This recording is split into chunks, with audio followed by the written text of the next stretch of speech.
Hello मित्रों, जय Hind. Academy for education में आपका स्वागत है।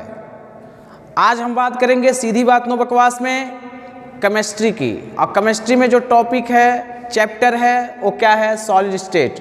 और उसमें कुछ इंपॉर्टेंट फैक्ट की बात करते हैं जो आपके जो बोर्ड की एग्जामिनेशन होंगे, खासकर केमिस्ट्री के पेपर में, उसके लिए बहुत सहयोग करेगा। तो चलिए बात कर लेते हैं कि अरस समीकरणी दोष किसे कहते हैं। तो हम प्रकार दो बताए थे, दो प्रकार के दोष होते हैं। पहले इसको रस समीकरणी दोष, जो इसके बारे में बात कर चुके थे, इसके बारे में आज हम बात करेंगे। अरस समीकरणी दोष क्या है, लिखिएगा।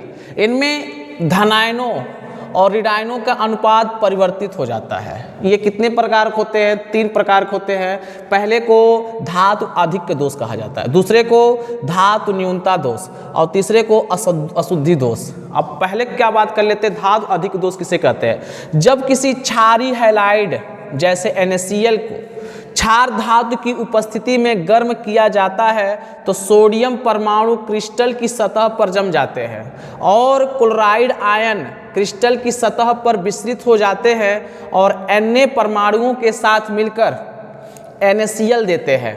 ऐसा Na+ आयन प्राप्त करने के लिए Na परमाणु से इलेक्ट्रॉन मुक्त हो जाने से होता है। मुक्त इलेक्ट्रॉन क्रिस्टल के ऋणायनी स्थान को अध्यासित कर लेते हैं। अयुग्मित इलेक्ट्रॉनों द्वारा भरी जाने वाली इन ऋणायनिक रिक्तियों को F केंद्र कहा जाता है। ये NaCl क्रिस्टल को पीला रंग प्रदान कर देते हैं। यह रंग इन इलेक्ट्रॉनों द्वारा क्रिस्टल पर पड़ने वाले प्रकाश से ऊर्जा अवशोषित कर लेते हैं और उत्तेजित होने के परिणाम स्वरूप दिखाई पड़ते हैं। इसमें क्रिस्टल में धातु सोडियम का अधिक हो जाता है, इसी कारण इसे धातु की अधिक दोष कहा जाता है। दूसरा दोष धातु न्यूनता दोष। यह दोष परिवर्ती संयोजकता दर्शाने वाले धातुओं के यौगिकों जैसे FeO, FeS, NiO द्वारा दर्शाया जाता है।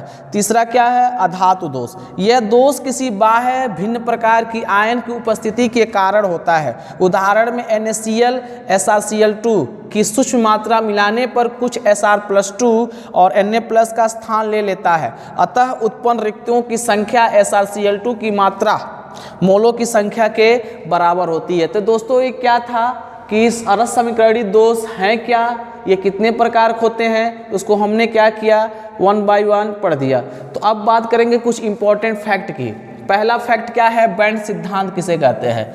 देखिए, इस सिद्धांत के अनुसार प्रत्येक तत्व में 2 प्रकार के बैंड उपस्थित होते हैं। पहले को सहसंयोज बैंड और दूसरे को आगामी उच्च रिक्त बैंड या चालकता बैंड कहते हैं। इन दोनों बैंडों के बीच की दूरी को क्या कहा जाता है? ऊर्जा अंतराल कहा जाता है। दूसरा पॉइंट, अर्धचालक 2 प्रकार होते हैं। पहले को P प्रकार के अर्धचालक और दूसरे को N प्रकार के अर्धचालक। ठोसों के चुंबकीय गुण। देखिए, चुंबकीय क्षेत्र के प्रति व्यवहार के आधार पर चुंबकीय पदार्थों को 5 वर्गों में बांटा गया है। पहले को प्रतिचुंबकीय कहा गया पदार्थ, दूसरे को अनुचुंबकीय पदार्थ, तीसरे को लौह चुंबकीय पदार्थ, चौथे को प्रतिलौह चुंबकीय पदार्थ, पांचवें को चुंबकीय पदार्थ कहा जाएगा। अब 1 by 1 डिफाइन करते हैं। प्रतिचुंबकीय पदार्थ किसे कहते हैं? वे पदार्थ जो बाह्य चुंबकीय क्षेत्र द्वारा दुर्बल रूप से प्रतिकर्षित होते हैं, उसे प्रतिचुंबकीय पदार्थ कहते हैं। इनमें सभी इलेक्ट्रॉन क्या होते हैं? युग्मित होते हैं, जैसे NaCl, V2O3, Zn+2 आदि। दूसरे क्या? अनुचुंबकीय पदार्थ। अनुचुंबकीय पदार्थ वे पदार्थ होते हैं जो बाह्य चुंबकीय क्षेत्र द्वारा दुर्बल रूप से आकर्षित होते हैं, तो उन्हें अनुचुंबकीय पदार्थ कहते हैं। इसमें अयुग्मित इलेक्ट्रॉन होते हैं। इसके में CO Ni के पदार्थ के आयन O2, NO और TiO, Ti2O3, TiO आदि।